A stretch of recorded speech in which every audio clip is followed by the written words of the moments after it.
So this crazy HOA president called the cops on me for building a dock on my own lake. Not the community lake, not some shared property. My lake, the one my family's owned since 1962. It's 6:30 Tuesday morning. I'm sipping coffee, watching mist rise off the water. Peaceful as heaven. Then wham, sirens screaming up my driveway. My first thought, heart attack, car wreck. Something serious. Nope. Karen Kellerman, HOA queen and professional busybody, convinced the police I was destroying community waterways. About my private lake. I could still feel the vibration from her stomping across my wooden dock earlier, pointing fingers like some detective. Here's the kicker. By the time this was over, Karen and her precious HOA were writing me checks. Every month. Just for the privilege of using water that was never theirs. What would you do if some neighbor tried to control property you own free and clear? Before we jump in, tell me where you're watching from. And drop your HOA horror stories in the comments. You're gonna love how this ends. The name's Wade Garrison, 52, retired electrician. This whole mess started because I wanted to fish in peace. I inherited this slice of heaven from my grandfather back in 2009. 3-bedroom cottage on Lake Serenity's eastern shore. Nothing fancy. But 40 acres of crystal clear water and the best bass fishing in 3 counties. Every morning I'd step outside and breathe in that mix of pine needles and lake water. Better than any fancy air freshener.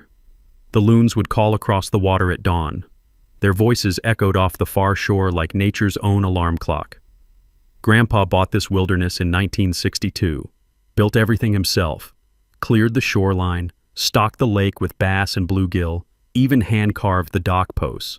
Smart man who believed in doing things right the first time. In 2015, I scraped together enough to buy an extra 200 feet of shoreline from a neighbor heading to Florida. Figured it would give me more privacy after my divorce.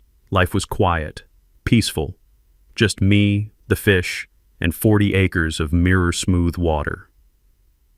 Then 2018 happened. Some developers discovered our little paradise, built a bunch of McMansions on the western and northern shores. Big houses, bigger boats, biggest egos. Suddenly, Lake Serenity had rich neighbors who wanted to organize everything. They formed an HOA faster than you could say property values. Wanted order, wanted standards, wanted control over every blade of grass and every dock nail. Enter Karen Kellerman, 47 years old. Real estate agent with perfectly styled blonde hair and a white BMW she washes twice weekly. Moved here from some cookie-cutter subdivision. Wanted the charm of lakefront living with proper community oversight. Karen always carries this little leather folder containing the HOA rulebook. I swear she's memorized every comma and semicolon. She talks sweet but cuts deep, you know the type. Smiles while saying, "We maintain standards for everyone's benefit." Meanwhile, her eyes calculate your property value and find you lacking. I should mention Karen has some interesting opinions about who belongs in upscale communities. She's never said anything directly, but there have been comments. Little remarks about certain types and maintaining the right kind of neighborhood character. You get the picture. The trouble started on a Tuesday morning in late spring. I'm down at my dock getting my little aluminum boat ready for some early bass fishing.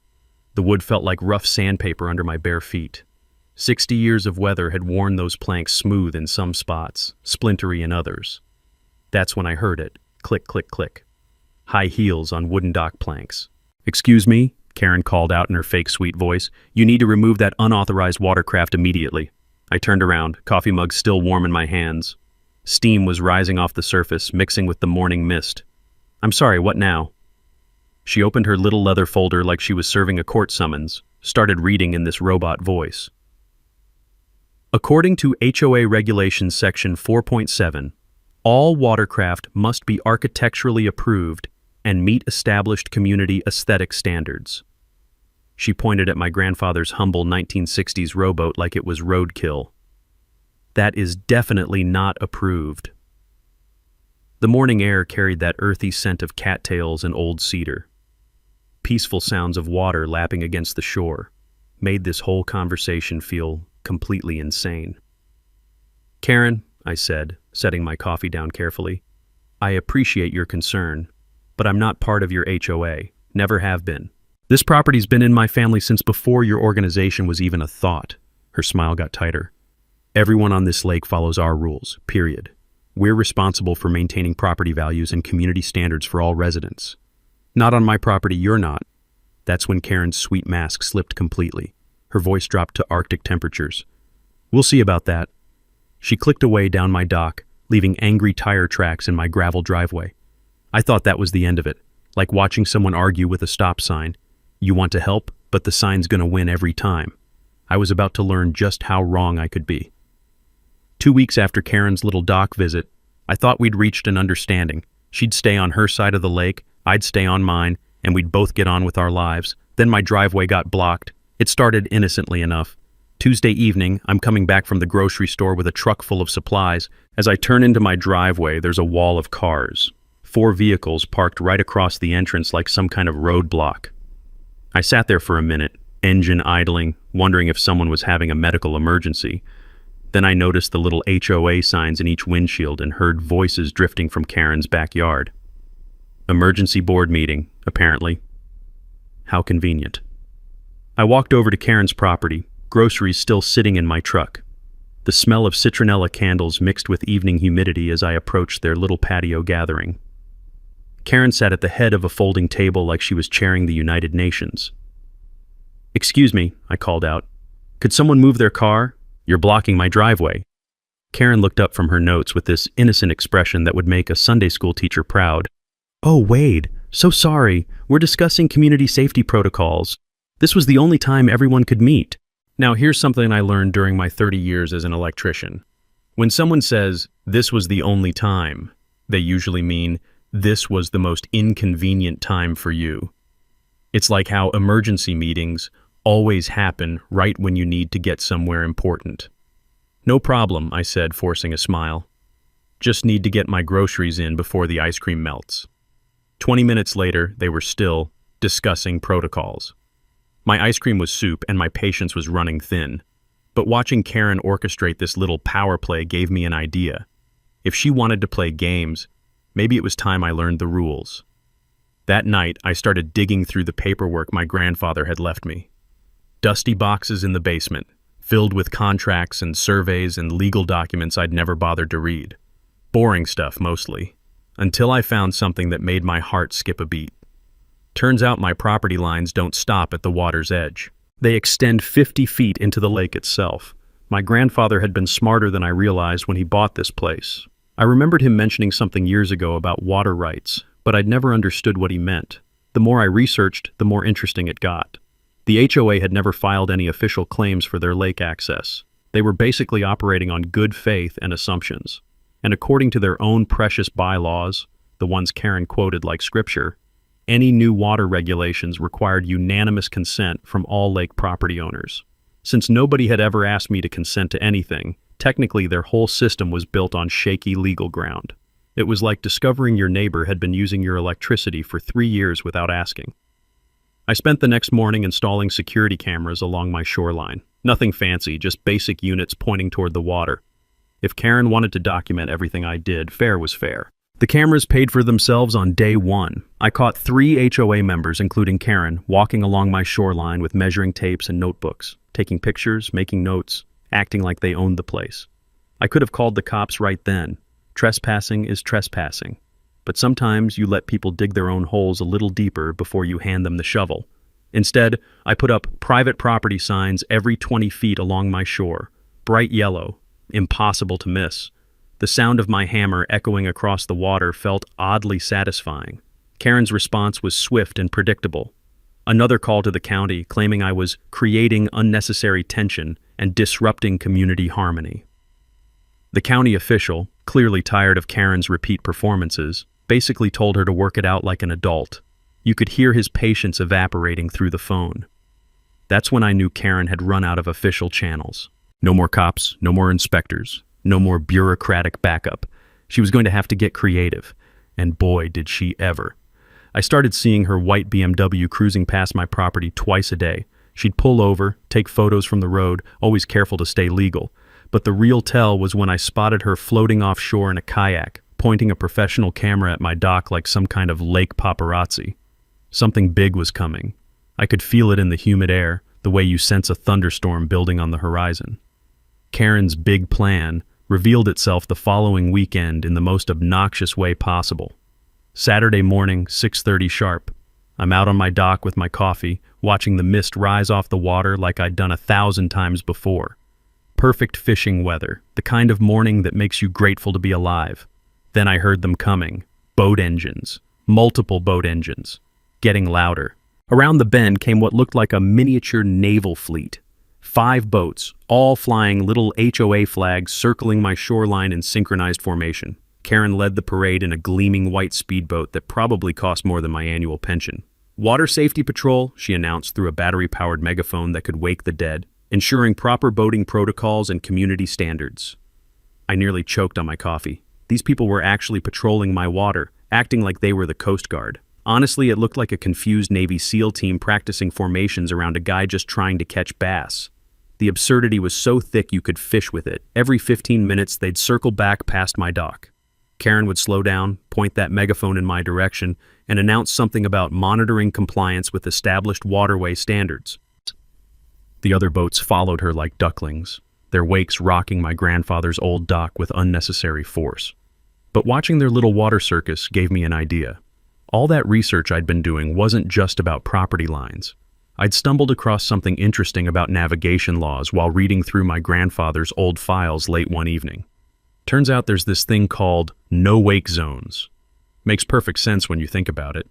Boats speeding past fishing areas create dangerous wakes that can damage docks or hurt people. Property owners can actually petition the state to establish safety zones around private structures. My grandfather had mentioned it once, saying he'd considered it but never got around to the paperwork. While Karen's patrol was busy circling like sharks smelling blood, I was quietly filling out DNR paperwork on my kitchen table. Request for a 100-foot no-wake zone around my dock.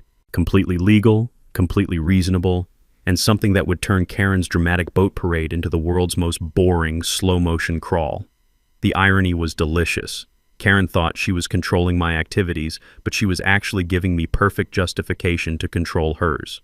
Sometimes the best solutions hide in plain sight. That afternoon brought an unexpected phone call that changed everything. Mr. Garrison, this is Marlo Oakley, maritime lawyer here in town. I heard about your situation through the county clerk. You know how small towns are. Mind if I buy you coffee? When a lawyer offers to buy you coffee instead of billing you $300 an hour, you pay attention. We met at Murphy's Diner, where the apple pie is legendary and the gossip flows faster than the coffee refills.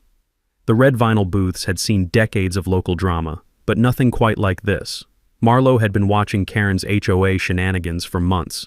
Apparently, they'd been testing boundaries with other property owners too. Pushing here, prodding there, seeing what they could get away with. But the bombshell she dropped made my head spin faster than Karen's boat parade. That HOA insurance doesn't cover lake activities, period. Every time they're out there playing water police, they're creating massive personal liability for every board member. One accident, one injury, one wake-related collision, and they're all personally on the hook for damages. The smell of cinnamon and apples from the fresh pie couldn't distract me from what this meant. Karen's boat patrols weren't just annoying, they were financial suicide, for her and everyone following her lead. Now I had real leverage, but Marlo's advice was golden. Let them keep digging. Sometimes the best legal strategy is watching your opponent make bigger mistakes. So I stayed quiet and kept my cameras rolling. Every boat circle, every megaphone announcement, every time they violated basic boating safety near my dock, my evidence folder was getting fatter than Murphy's pie slices. Karen wasn't done escalating, though. The psychological warfare started the next week with surgical precision. Suddenly, everywhere I went in town, conversations stopped when I walked in. At the hardware store, people whispered behind paint displays. At the gas station, the clerk avoided eye contact like I had something contagious. Karen had been busy painting me as some kind of anti-social threat to their perfect lakefront community. She even set up a petition table outside the grocery store, collecting signatures for enhanced lake safety regulations that obviously targeted me. Her presentation was polished, professional, and completely misleading. Watching her work was like seeing a master manipulator in action. Almost impressive if it wasn't so infuriating. He just does whatever he wants out there, she told potential signers, voice dripping with manufactured concern. No regard for community safety or property values. We need protection from this kind of behavior. But small towns have their own brand of justice. And Karen was about to discover that gossip cuts both ways, especially when you're spreading lies about someone whose family helped build the community. Karen's smear campaign was working better than she probably expected. By Wednesday, I'd gotten 3 dirty looks at the post office and 2 people had actually crossed the street to avoid me. Small-town social warfare at its finest. But Karen made one critical mistake. She got greedy. Thursday morning, I'm enjoying my usual coffee and sunrise routine when a state truck pulls into my driveway. Official government plates, serious-looking guy in a uniform. The smell of diesel exhaust mixed with morning lake air as he climbed out. My first thought? Karen had somehow escalated to federal agencies. Mr. Garrison? Officer Martinez, Department of Environmental Protection. We received a complaint about potential environmental damage from unpermitted dock construction. I invited him down to examine my grandfather's 60-year-old wooden dock, the same dock that had weathered decades of storms without losing a single board. Officer Martinez spent 10 minutes checking the structure, taking photos, consulting his tablet. Then he surprised me. Sir, this is actually textbook environmentally conscious construction. Whoever built this understood sustainable lakefront development. He pointed toward the far shore where HOA boats clustered around concrete ramps. Now those structures over there, different story entirely. My pulse quickened. What do you mean? Multiple unpermitted concrete installations built directly into the lake bed. No environmental impact studies, no proper drainage, no fish habitat considerations. He made notes on his clipboard. Plus, there's the matter of outstanding violation fines. That's when I learned something beautiful. The HOA owed $15,000 in unpaid environmental penalties. Violations they'd been ignoring while Karen lectured me about community standards. I remembered my grandfather once explaining why he'd used wood instead of concrete for our dock. Wood breathes with the water, he'd said. Concrete just sits there like a dead thing, killing everything underneath. Turns out environmental science had caught up with his common sense. After Officer Martinez left, I sat on my dock feeling warm afternoon sun on my shoulders and processing the irony. Karen's environmental complaint had boomeranged straight back at her organization's own violations. Time for some strategic construction. I decided to expand my dock, not out of spite, but education. If Karen wanted authority over lake structures, she should understand what properly permitted construction actually looked like. That weekend, I designed a legitimate fishing pier, multiple stations, proper lighting, full environmental compliance. The satisfying scratch of pencil on graph paper as I planned each detail reminded me why I'd loved being an electrician, solving problems with careful planning and honest work. Monday morning brought my construction application to the county. Complete environmental review, structural engineering, everything Karen's concrete ramps had skipped. Sometimes showing someone how things should be done speaks louder than arguments. Karen's response was swift and digital. She launched Lake Serenity Community Safety on Facebook, posting photos that made my property look like an industrial disaster. Creative angles, misleading captions, carefully cropped images. Digital manipulation worthy of a propaganda ministry. This is what happens when community standards don't apply to everyone, read one post showing my toolshed photographed to look like a factory. The comments became an echo chamber of manufactured outrage from people who'd never seen my actual property. Watching grown adults get worked up over lies about my grandfather's fishing dock was like watching people argue about whether the moon was made of cheese. Frustrating and ridiculous in equal measure. But Karen had made another miscalculation. Jim and Patricia Williams lived on the South Shore, outside HOA reach. They'd watched Karen's empire-building attempts with growing disgust, especially after she'd tried claiming authority over their property too. Patricia worked at the county clerk's office. Jim was retired military police with a passion for documentation. They'd been building their own evidence file for months, timestamps, photos, recordings of Karen's more outrageous claims. Turns out I wasn't her only target, just her most visible one. Wednesday evening, Patricia called with explosive information. Wade, you need to see the public records. That HOA is facing bankruptcy. Between environmental fines and unauthorized legal fees Karen approved without board votes, they're drowning financially. Suddenly, Karen's desperate behavior made perfect sense. She wasn't just power-hungry anymore. She was fighting for organizational survival. and desperate people make the biggest mistakes.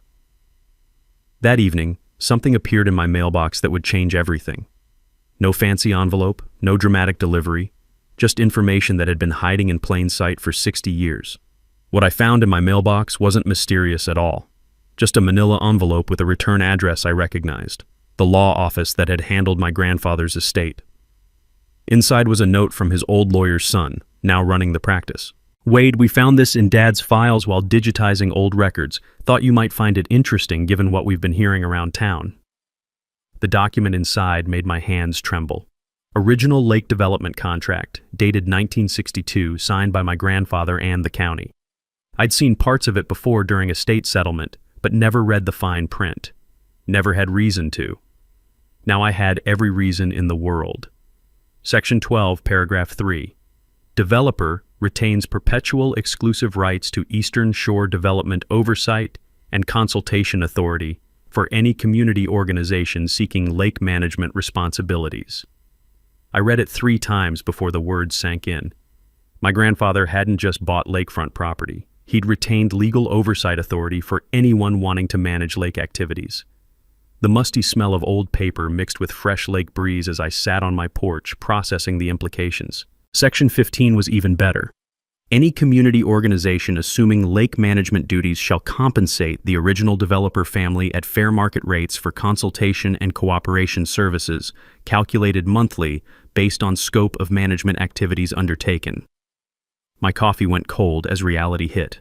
The HOA hadn't just been operating without permission for 3 years. They legally owed me money for every single lake management activity they'd performed. It was like discovering your annoying neighbor had been stealing your electricity while complaining about your lawn care. The next morning, I drove straight to Marlo Oakley's office. The familiar smell of fresh legal briefs and industrial-strength coffee filled the waiting room as I clutched my grandfather's contract like a winning lottery ticket. Marlo's reaction was worth the drive. "Holy hell, Wade, this is ironclad." She spread the contract across her mahogany desk, studying each clause with the intensity of a jeweler examining diamonds.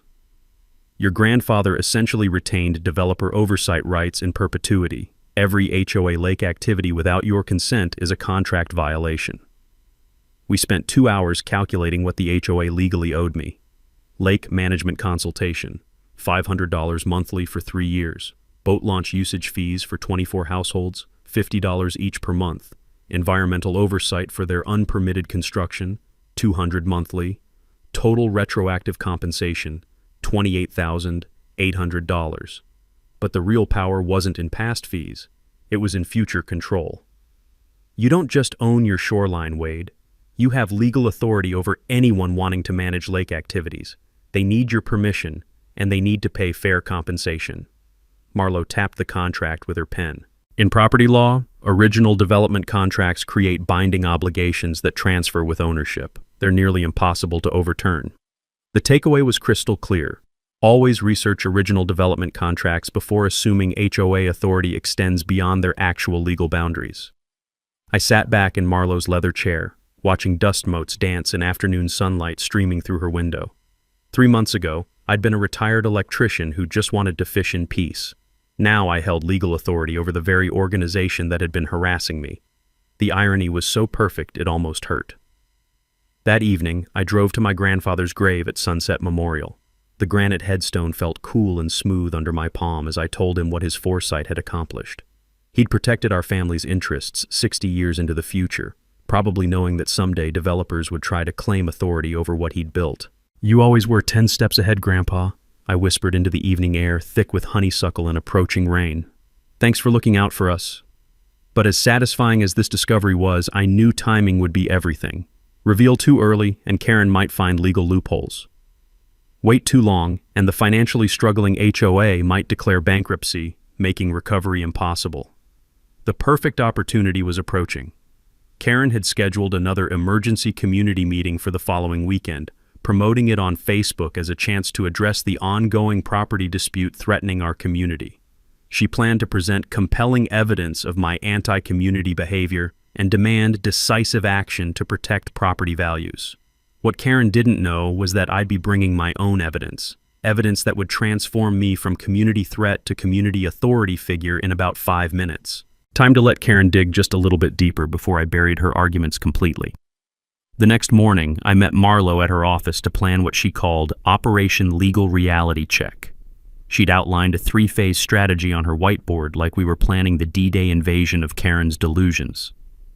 Phase 1, formal notice with compensation demand. Phase 2, cease and desist for unauthorized activities. Phase 3, public revelation at her own meeting. The smell of dry erase markers mixed with coffee as we worked through details. Marlo explained something I'd never considered. In contract disputes, you always document violations before demanding payment. It's like taking photos of car damage before calling insurance. Protects you legally and strengthens your negotiating position if things escalate to court. We calculated every penny the HOA owed me. Lake management consultation, $500 monthly for 36 months. Boat launch fees, $50 per household times 24 families times 3 years. Environmental oversight for their unpermitted concrete disasters, $200 monthly. Total legitimate compensation, $28,800. The beauty is, these aren't revenge penalties, Marlo said, organizing our paperwork into military-precise stacks. These are fair market rates for services they've been receiving free, like discovering your neighbor's been using your Wi-Fi for 3 years while complaining about your hedge height. While Marlo drafted legal documents with surgical precision, I started my own quiet campaign. Not Karen's dramatic Facebook theater, but actual conversations with real neighbors who'd been watching this circus unfold from their front row seats. Tuesday evening brought coffee and homemade cookies with Jim and Patricia Williams. Their kitchen smelled like vanilla and common sense as Patricia opened her evidence folder, a thick binder that would make any prosecutor proud. Karen tried claiming authority over our property too, Patricia said, showing me photos of their perfectly normal garden shed. Said it didn't meet community standards, even though we're clearly outside HOA boundaries. Woman actually measured our property line with a tape measure like she was surveying for NASA.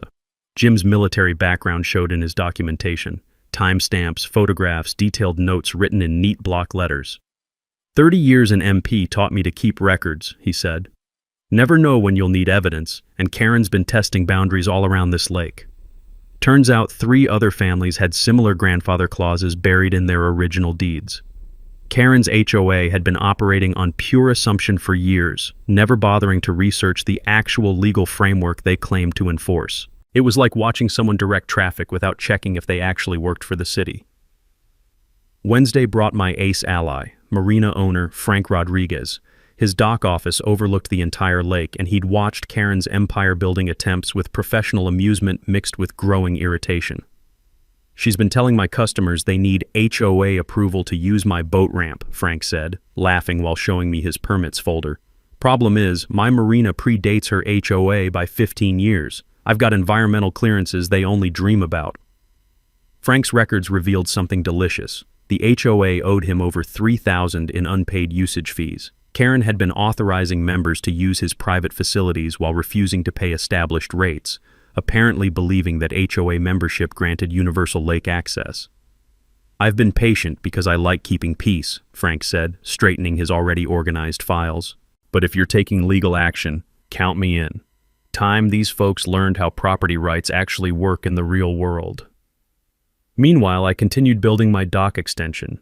Each morning, the rhythmic hammering echoed across still water like a woodpecker with a law degree. The sound seemed to say, "This is how you do things legally." The visual contrast was perfect. Me working on properly permitted construction while their concrete ramps violated multiple environmental regulations. Sometimes the best arguments don't need words. They just need obvious examples of right versus wrong. Thursday evening, Marlo called with our legal arsenal complete. 20 pages of documentation that transforms your grandfather's simple contract into comprehensive property rights assertion. Professional, reasonable, and designed to show we're enforcing legitimate obligations, not seeking petty revenge. The timing was surgical. We'll serve papers right before the community meeting. Gives Karen just enough time to panic and make mistakes, but not enough to organize coherent resistance or find legal loopholes. Friday night, I sat on my completed dock, watching sunset paint the lake in shades of gold and orange. The new planks felt solid under my bare feet, worn smooth by decades of honest work, and professional fishing stations would accommodate multiple neighbors comfortably. This wasn't about beating Karen anymore. It was about establishing clear boundaries, fair compensation, and mutual respect. The dock would symbolize cooperation, once legal obligations were properly met and acknowledged. Tomorrow's meeting would determine whether Karen wanted to work within legal reality or keep fighting the constitution of lake property rights that my grandfather had helped write 60 years ago. Either way, I was ready. And honestly, after months of dealing with her manufactured nonsense, I was actually looking forward to watching Karen's face when she realized she'd been playing checkers while I'd been reading the actual rulebook.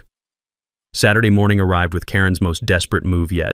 I'm out on my new dock at dawn, testing the fishing stations and breathing in that crisp lake air mixed with pine needles when power tools start screaming across the water. Karen and 3 HOA board members are creating construction chaos at the water's edge. Yellow caution tape, orange safety cones, equipment that could build an airport. From my security cameras, it looked like major unauthorized work. My phone rang within the hour. "Mr. Garrison, this is Inspector Williams from County Building. We've received reports of unpermitted construction on your property. I need to verify compliance immediately." I almost choked on my coffee. "Inspector Williams, I have all my permits right here. Filed everything properly months ago. Want me to email copies?" Well, that's unusual. The complaint mentioned unauthorized dock expansion without environmental clearance. 20 minutes later, Inspector Williams stood on my perfectly legal dock, reviewing my paperwork while shaking his head like he was watching someone argue with gravity. "Mr. Garrison, your permits are textbook perfect." He gestured toward Karen's construction theater across the lake. "Now that over there, that's a different story. No permits filed for whatever they're attempting." While the inspector shut down Karen's unauthorized project, I realized her strategy. Create fake emergency construction, then claim I was the illegal operator. It was like trying to frame someone for speeding by breaking the speed limit yourself, but Karen's desperation was just warming up. Tuesday brought a knock from someone in an expensive suit who looked miserable. Nervous smile, briefcase that cost more than my truck, and the demeanor of a man who hadn't been told the whole truth. "Mr. Garrison, Attorney Mitchell Stevens, representing Lake Serenity HOA. My clients want to discuss a mutually beneficial arrangement regarding your recent concerns." Karen had hired legal muscle. With what money, considering their financial troubles, I had no idea. But apparently, intimidation through expensive lawyers was her next play. "Ms. Kellerman authorized me to offer $2,000 to relocate your dock to a less prominent position. This would restore community harmony and protect property values." I pulled out my phone and hit record, something I'd learned was perfectly legal in our state as long as one party consents.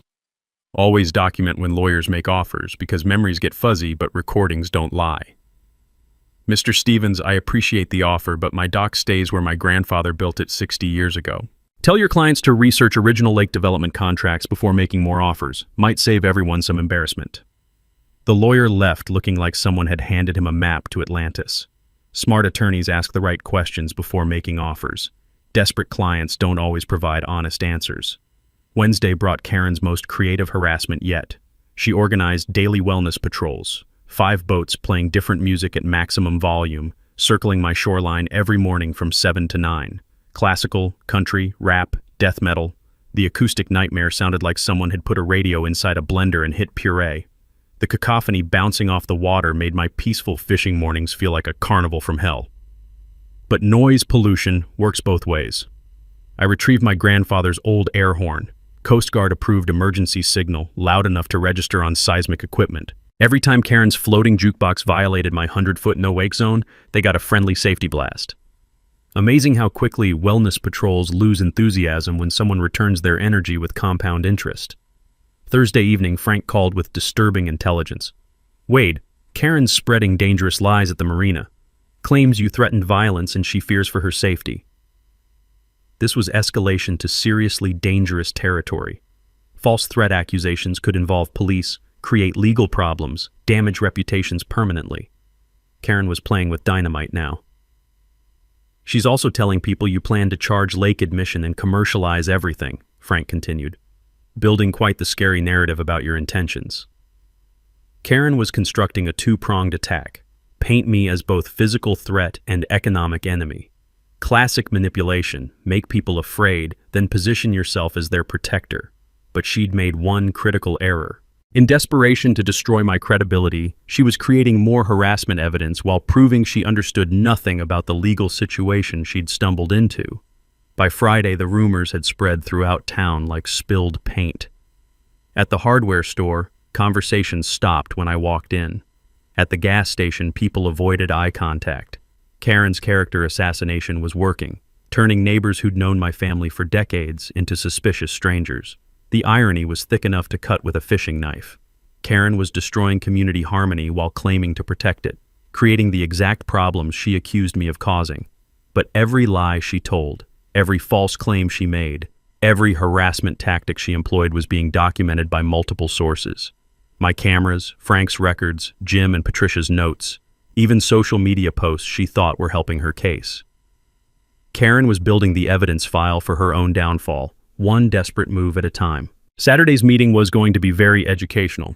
The week leading up to Karen's community meeting turned into psychological warfare on steroids.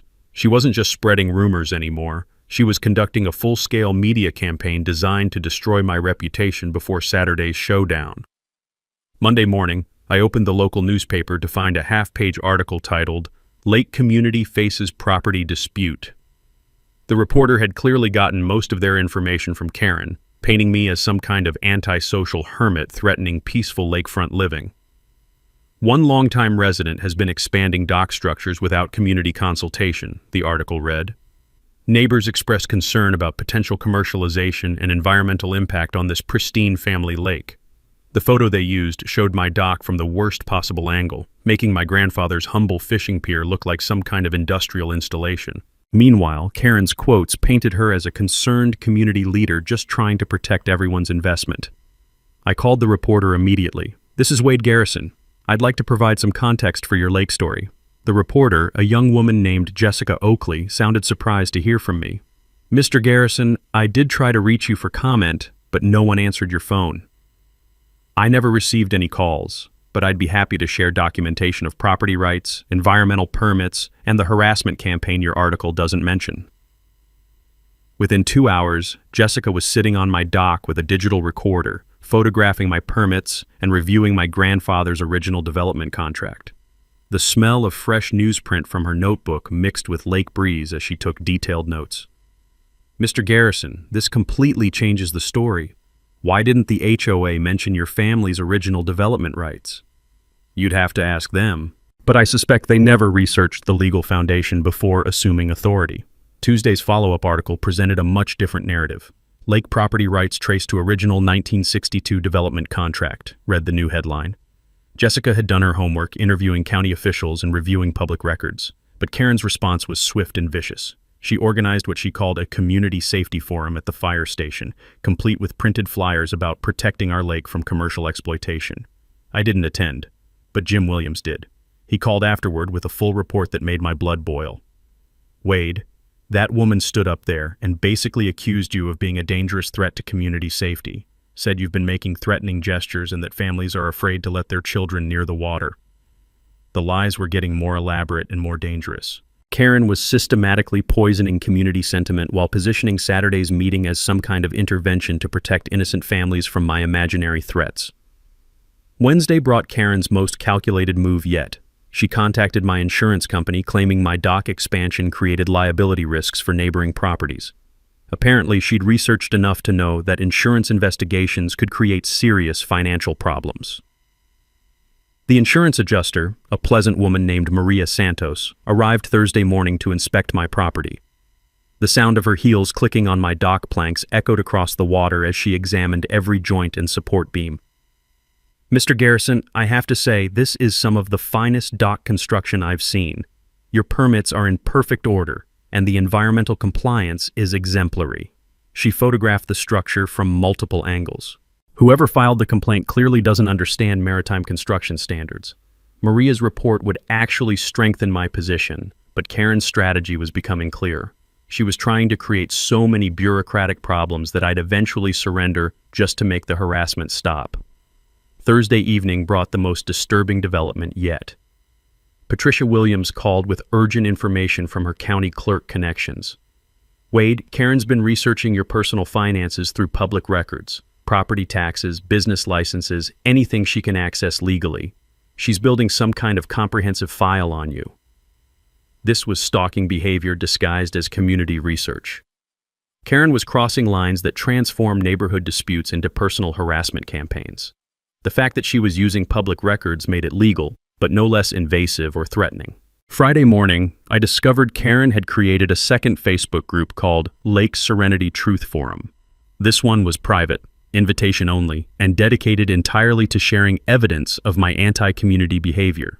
Screenshots from Jim's military contacts showed posts featuring photos of my property taken with telephoto lenses, detailed analyses of my daily routines, and speculation about my real motives for dock expansion.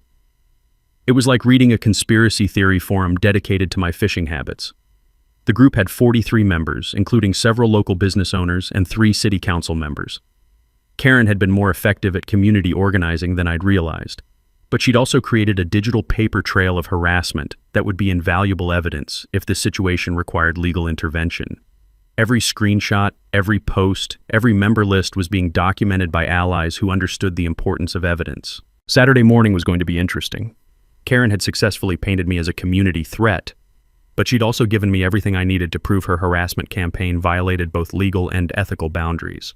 Time to see which narrative would survive contact with actual facts. Saturday arrived with the kind of crisp autumn air that makes you grateful to be alive. I pulled into the community center parking lot at exactly 7 o'clock, carrying a leather briefcase that contained enough legal documentation to change everything. The place was packed. 50-plus people filled every folding chair, with more standing along the walls. I recognized faces from around town, some friendly, some neutral, some openly hostile thanks to Karen's week-long propaganda campaign. Karen had set up a presentation area complete with a projector, easel, and what looked like a courtroom's worth of evidence boards. She wore her best business suit and carried herself like a prosecutor about to deliver a closing argument that would send someone to prison. The smell of burnt coffee and nervous energy filled the room as people whispered and pointed in my direction. I found a seat in the back, nodding politely to neighbors who bothered making eye contact. "Good evening, everyone," Karen began, her voice carrying that perfect blend of authority and concern she'd perfected. "Thank you for attending this emergency meeting about the property situation threatening our community." She clicked to her first slide, a photo of my dock taken from an angle that made it look massive and industrial. Murmurs rippled through the crowd. For months, one individual has been expanding structures, ignoring community standards, and creating potential liability for all of us. Karen's voice rose with practiced indignation. "Tonight, we need to decide how to protect our families and property values."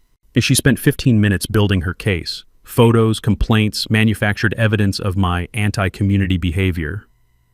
The presentation was polished, professional, and completely misleading. Watching her work was like seeing a master manipulator at peak performance. "This individual refuses to cooperate with reasonable requests," Karen continued, gesturing dramatically toward my section. "He's threatened board members, violated environmental standards, and shows complete disregard for community harmony." The crowd was eating it up. Heads nodding, angry whispers, concerned glances in my direction. Karen had successfully painted me as the villain in her carefully crafted drama. "We need immediate action to protect ourselves from this escalating situation," she concluded. "I'm recommending we petition the county for emergency intervention and consider legal action to force compliance with community standards." Applause erupted from about half the room. Karen smiled triumphantly, clearly believing she'd won decisively. That's when I stood up. "Excuse me, Karen, mind if I respond to some of those allegations?" The room went dead silent. Karen's confident smile flickered like a candle in wind. "Of course, Wade, though I think the evidence speaks for itself." I walked to the front, opened my briefcase, and pulled out the document that would change everything. The original 1962 lake development contract, highlighted and tabbed for easy reference. Folks, before we talk about community standards and legal action, maybe we should discuss actual legal authority. I held up the contract. This is the original lake development agreement signed by my grandfather and the county 60 years ago. I read Section 12, Paragraph 3 slowly and clearly. Developer retains perpetual exclusive rights to Eastern Shore Development Oversight and Consultation Authority for any community organization seeking lake management responsibilities. The room's energy shifted like air pressure before a thunderstorm, people leaning forward, confused murmurs, Karen's face going pale. What this means, I continued, is that any organization wanting to manage lake activities needs my family's permission and compensation. Permission that was never requested, compensation that's never been paid. I pulled out Marlowe's calculations.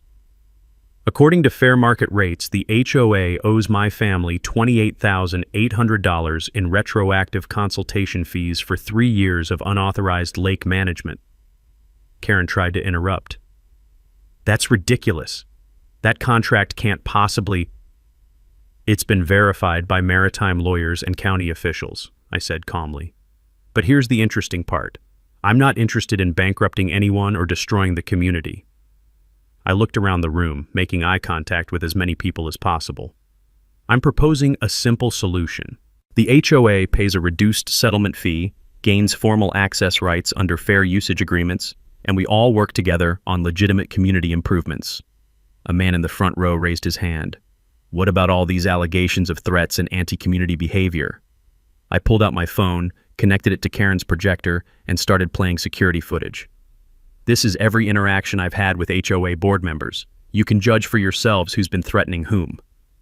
The videos showed Karen trespassing on my property, her boat patrols harassing my fishing, board members measuring my shoreline without permission. The evidence was overwhelming and undeniable. Karen's carefully constructed narrative crumbled in real time. People started looking at her with suspicion instead of sympathy. The truth is, I said, I never wanted conflict. I just wanted to fish in peace on my family's lake. But since Karen insists on managing lake activities, she needs to honor the legal obligations that come with that authority. Karen stood up, her voice shaking with rage. This is extortion. You're trying to destroy our community harmony. No, Karen. I'm trying to restore it, based on honest communication, legal compliance, and mutual respect. The applause that followed was different from Karen's earlier reception. This was genuine, relieved, and unanimous. The immediate aftermath of that meeting was like watching a dam burst in slow motion. Karen stormed out before anyone could ask follow-up questions, leaving her presentation materials behind like evidence at a crime scene. Within the hour, the local reporter Jessica Oakley had the full story. Her Sunday article ran with the headline, "Lake Property Rights Settled. Original Developer Contract Resolves Community Dispute." The piece included photos of my grandfather's 1962 contract and interviews with county officials confirming its validity. Monday morning brought a phone call from the new HOA board president, elected hastily after Karen's resignation. Patricia Morrison, a retired teacher with actual common sense, wanted to discuss reasonable settlement terms. Wade, we had no idea about your grandfather's contract or Karen's methods. The board voted unanimously to accept your proposed agreement and apologize for the harassment you've endured. We met Wednesday at Marlowe's office to finalize everything. The HOA agreed to pay $15,000 in settlement fees, half the original amount I could have demanded. In exchange, they gained formal lake access rights under a fair usage agreement that protected everyone's interests. More importantly, they established new bylaws requiring legal review before any property disputes and mandatory disclosure of existing contracts or easements. The community had learned an expensive lesson about research before action. The money itself wasn't the victory, though. It was what I decided to do with it that felt right. 2 weeks later, I announced the creation of the Lake Serenity Conservation Fund. The entire settlement would fund environmental improvements, community projects, and something my grandfather would have loved: an annual scholarship for local students studying environmental science or sustainable development. The first project was upgrading the lake's fish habitat with professionally designed spawning beds and native plant restoration. Ironically, the HOA's unpermitted concrete boat ramps were replaced with environmentally friendly alternatives that actually improved water quality. By November, my dock had become an unofficial community gathering spot. Kids learned fishing basics during weekend clinics, seniors enjoyed peaceful morning coffee sessions, and families used the multiple fishing stations for weekend outings. The usage fees from HOA members covered maintenance costs while funding additional improvements. Frank Rodriguez expanded his marina services, working with the new HOA leadership to create proper boat launch facilities that met all environmental standards. The cooperative atmosphere attracted more families to the lake, actually increasing property values despite Karen's dire predictions. Jim and Patricia Williams organized the first annual Lake Serenity Community Festival, featuring local food vendors, live music, and educational booths about lake conservation. The event raised additional funds for environmental projects while bringing neighbors together around shared values rather than manufactured conflicts. The transformation was remarkable. What had started as petty harassment between neighbors evolved into a model of community cooperation and environmental stewardship. As for Karen Kellerman, she moved away from the lake within 6 months. Word around town was that her real estate license faced review due to ethical violations related to her property dispute tactics. She'd learned the hard way that manipulation and intimidation eventually backfire when confronted with documentation and legal facts. I often think about that lesson while sitting on my dock during peaceful sunrise fishing sessions. The smell of coffee mixing with pine-scented lake air reminds me why my grandfather chose this spot. He understood that true community comes from respecting boundaries, honoring agreements, and working together instead of trying to control others. The dock extension serves daily as a symbol of what's possible when people choose cooperation over conflict. Multiple fishing stations accommodate visitors, while solar-powered lights make evening fishing safe and enjoyable. The structure demonstrates that individual property rights and community benefits aren't mutually exclusive. They strengthen each other when approached with honesty and good faith. Marlo Oakley still handles legal matters for several lake property owners, helping them understand their rights while avoiding conflicts. She's become something of a local expert on historic property contracts and their modern applications. The Lake Serenity story spread beyond our community, attracting attention from property rights advocates and HOA reform groups. We've had visitors from other states wanting to understand how legal research and patient documentation can resolve disputes that seemed impossible to settle. Looking back, I'm grateful for Karen's harassment campaign. Without her overreach, I never would have discovered my grandfather's foresight or understood the legal protections he'd built into our property rights. Her attempts to steal authority over what wasn't hers ultimately strengthened community bonds and established frameworks for future cooperation. Every morning as I watch the sun rise over water my family has protected for 60 years, I remember that the best revenge isn't getting even. It's building something better than what existed before. So here's my message to anyone dealing with HOA nightmares or property disputes.